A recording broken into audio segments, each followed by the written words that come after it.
wararka ka imaanaya magaalada muqdisho ayaa xaqiijinaya inuu geeriyooday allaha u naxariistay farxaan qaroole oo ahaa nin dhalinyaro ah oo isaga oo arki kara nolol ka macaan tan gudaha Soomaaliya ka jirta go'aansaday inuu dalkiisa hooyo joogo oo u shaqeeyo.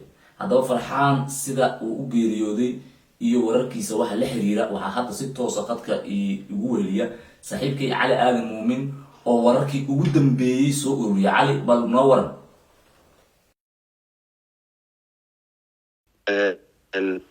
ayaa u naxariisto inaa ilaahay u aalihi raajicuun farxaan maxamuud aadan farxaan qaroole oo ahaa taliyaha ciidan qaybta guud ee booliiska gobolka banaadir ugu dambeysay shaqooyin fara badan ka qabtay oo ah la dagaalanka kooxda ayaa ku geeriyooday qaraxa waa qarax miino oo lala eegtay oo ka dhacay deegaanka basra waxay ahayd bahalla galeen ay kooxdu haysatay waayadii ugu dambeysay iyadoo ciidamada dawladdu ay aad u dhiiran yihiin oo saraakiil uu ku jiro taliyaha qaybta guud ee booliiska gobolka banaadir farxaan qaroole toddobaadyadii lasoo dhaafay ay kula dagaalamayeen aagga deegaankaas ilaa halka ay maxkamadaha ku lahaayeen oo gobolka shabeellaha dhexe ka tirsan iyaga oo ka dhaqaaqay magaalada muqdisho maalmo sifayn ah oo ciidanka dawladdu ay howlgal dadaal u badan dadka Soomaaliyeed nabad inay ku noolaadaan ujeedadu ahayd kadib farx isaga iyo staff ayaa nala soo wariyay sida aan saraakiil aan la hadlay ay xaqiijiyeen in basra deegaanka la yiraahdo qarax miino lagula eegtay. waxaa xusid mudan in farxaan uusan seexan jiifina markii uu dhimanayay isaga oo ku guda jiro howlgalla ka dhan ah kooxdaas ayuuna geeriyooday. maanta waxa ay u muuqdaa ama dagaalku uu u muuqdaa in uu yahay mid sii xoogaysanaya maadaama uu ka soo gudbay in kaliya askartu ay dhimato oo saraakiishii ay waxyeeladu gaarayso.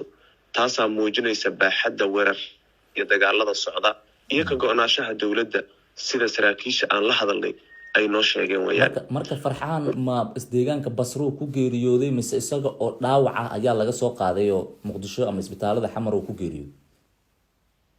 allah u naxariisto farxaan wuxuu ku geeriyooday basra baaxadda qaraxa lala eegtay aawadii saraakiishii la socotay ayaana isla goobta geeridiisii ku xaqiijiyey.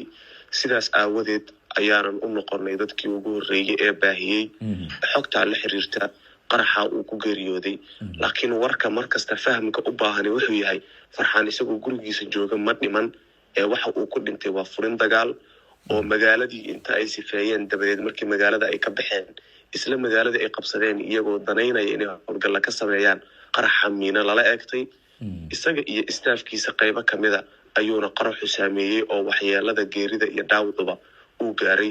farxaanse waa mid kamida saraakiisha ugu firfircoonaa ee waayadii lasoo dhaafay laga arkayay hawsha ay ka qabanayaan la dagaalanka ururka al-shabaab iyada oo dagaalkaas uu ku jirayna markii ugu dambeysay ee aan la hadlana uu ii sheegay uu yiri Cali qof dambe oo Soomaali ah diyaarad qaali ah ma raaci doono isaga oo ku raaxaysanaya wadankiisa ayuuna jidka mari doonaa waana sifaynaynaa ayaa kamid ah hadaladii uu ii sheegay.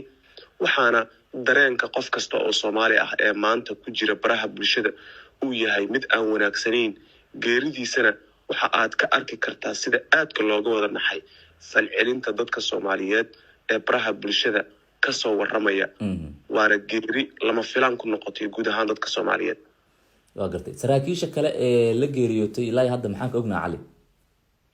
tiradooda magacyadooda iyo hadda wax la og yahay oo ku saabsan ma jirto.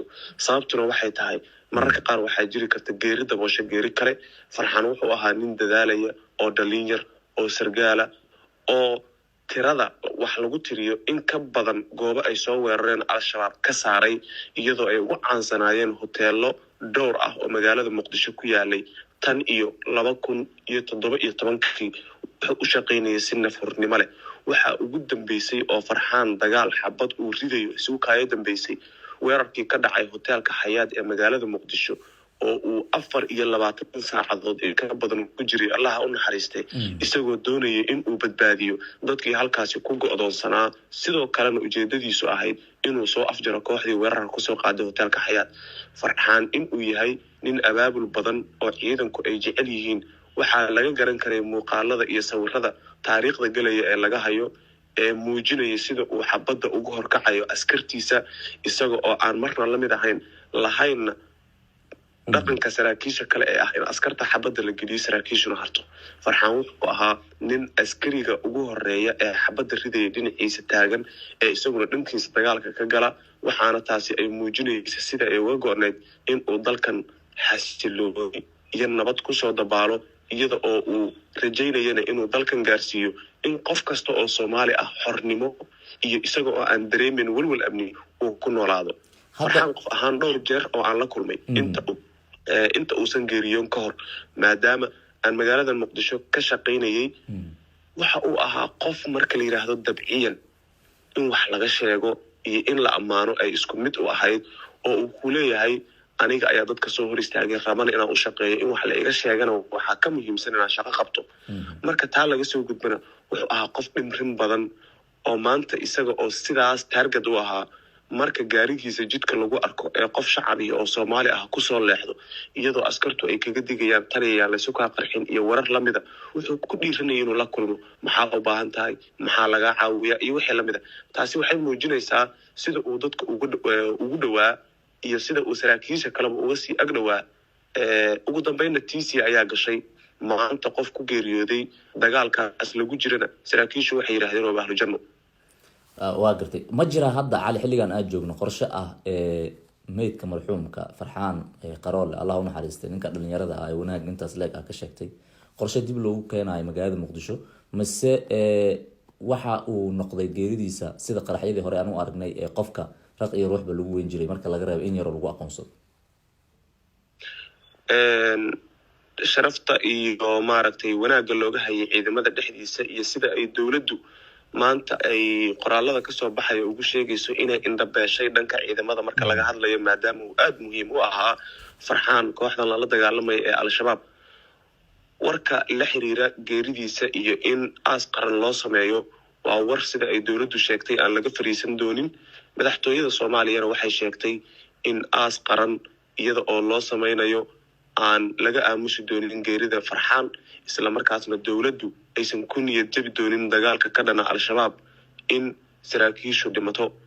Madaxweynaha Soomaaliya oo goorsii horeysay hadlayna wuxuu yiri inta ay dhibic dhiigii nagu jirto dooni mayno in Al-Shabaab ay nagu sii dhex noolaadaan iminka wixii ka dambeeya.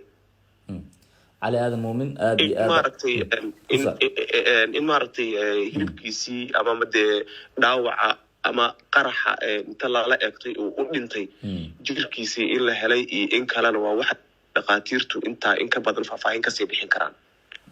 aad u maasantaa cali aadan. cali aadan muumin ayuu ahaa oo noo sharaxayay wararkii u dambeeyey iyo xogtii uu helay. sida aan ka warheynana Farxaan Qaroole nin dhalinyaro ah oo toddobaadyo ka hor joogay wadanka Faransiiska Paris ilaa iyo Yurub dhan socdaal kusoo kala bixiyay, oo arkayay naxariista iyo neecawda iyo horumarka Yurub oo kuwa isaga la mid ah oo horey u yimid ay ku goosteen oo ay ka doorteen dalkoodii hooyo ayuu ahaa. waxa uuna isaga go-aan ku gaaray inuu wadankiisii hooyo joogo oo u shaqeeyo. maanta oo aan joognana tiisi ayaa gashay. waxa uu naga mudan yahay waa hal arin oo ah inaan u duceyno, allana uga barino jannadiisa inuu ka waraabiyo. waxa uuna ku geeriyooday isaga oo raba dad isaga la dhashay walaalihiisa oo Soomaaliya oo cadow ay dul haystaan inuu ka dulqaado. Allah ku naxariisto Farxaan Qaroole oo nin dhalinyaro ahaa oo tiro 3 ilaa 4 goor aan isla hadalnay, oo intaan ka arkay intaas yar uu ahaa nin furfuran oo kaftamay oo aan ahaynba ninkaas aragtay ee mararka qaarkii adka. Allah u naxariisto. inna lillahi wa inna ilayhi raaji'uun.